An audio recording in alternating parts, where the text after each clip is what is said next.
2 3 4 5 6 7 8 9 10 11 12 मी 24 मापून घेते.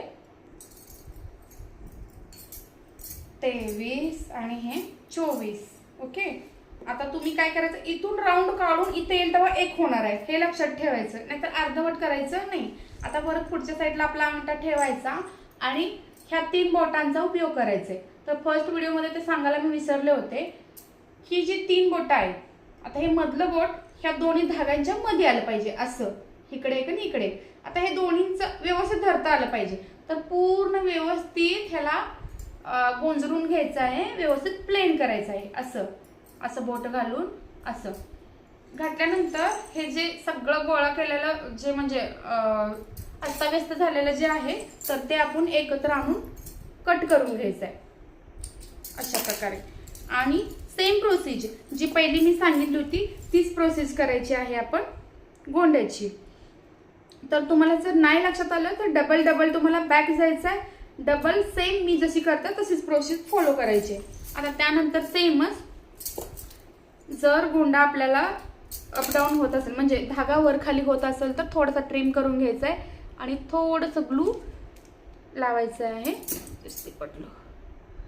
असं बोट प्रेस करून घ्यायचं आणि एक्स्ट्रा जे ग्लू लागलाय ते पहिला हाताचा पुसायचा, त्यानंतर सुईमध्ये हे घालायचं. हा इझिली जाईल. आता हा कमी गोंडा आहे त्यामुळे लगेचच इझिली जातो. गोंड्याच्या सुयाचे तोंड मोठं असतं. आता सुरुवातीला जेवढा आपला ग्लू लागलाय तेवढा आपण कट करून टाकणार आहोत. कट करून टाकल्यानंतर आता हा आपण काढायचंय. आता हे दोन्ही इक्वल करायचं नाही, दोन्ही इक्वल करायचं नाही.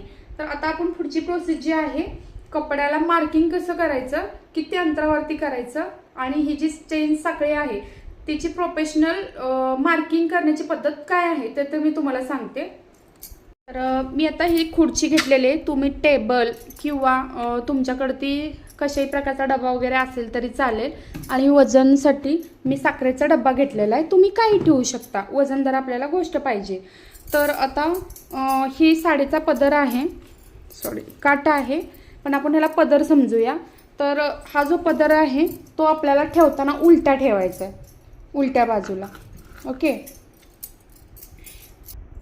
आणि आता आपण हा उलटा ठेवून घेतलाय आणि ह्याच्यावरती आपण साखरेचा डब्बा ठेवून घेणार आहोत. आता इथं आपण ज्यावेळेस